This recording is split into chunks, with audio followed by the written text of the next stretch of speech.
Question of the Week from the Naked Scientists.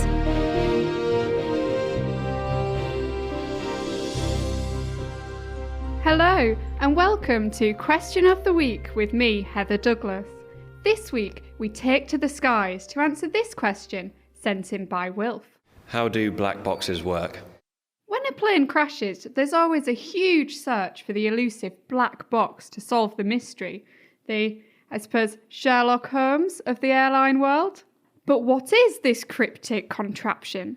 Is it as clever as we think? And is it even black? I put this to David Barry, Senior Lecturer in Aviation Safety from Cranfield University. Black boxes are about the size of two shoe boxes and actually painted bright orange. There are usually two types on board an aircraft.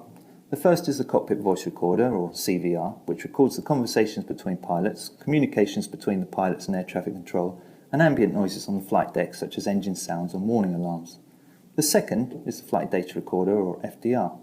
The FDR records information about what the aeroplane is doing, things like speed, altitude, whether the autopilot's on, whether the seatbelt sign is on, and hundreds of other parameters. Ah, of course there are two orange boxes on board. What would Sherlock be without his trusty sidekick Watson? But how do Sherlock and Watson compare to the CVR-FDR combo? The boxes themselves aren't actually very clever. In fact, a typical smartphone will have a much higher memory capacity than a black box. And the winner is Sherlock and Watson. However, would you expect to be able to read your emails on your phone if you just held it at a wall at 400 miles an hour, crushed it under 2,000 kilograms, fried it at 1100 degrees centigrade for an hour, and then baked it in your oven for 10 hours? Oh, and then for good measure dropped it in the sea?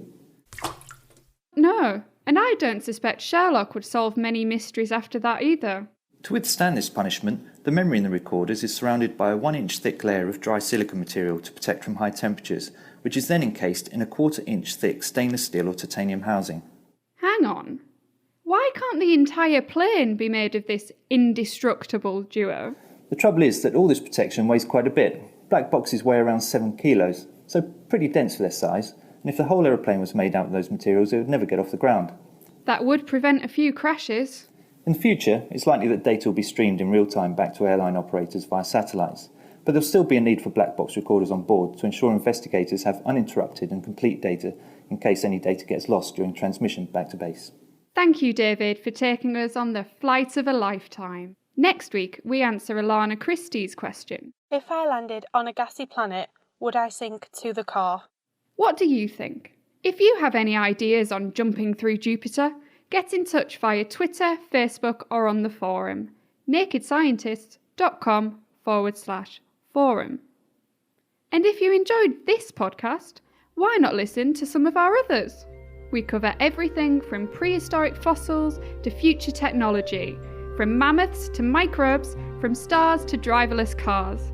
Take a look at nakedscientist.com, that's nakedscientist.com, to find out for yourself. Question of the Week is part of the Naked Scientists podcast and supported by the Wellcome Trust and UK Fast. Look us up online at nakedscientists.com.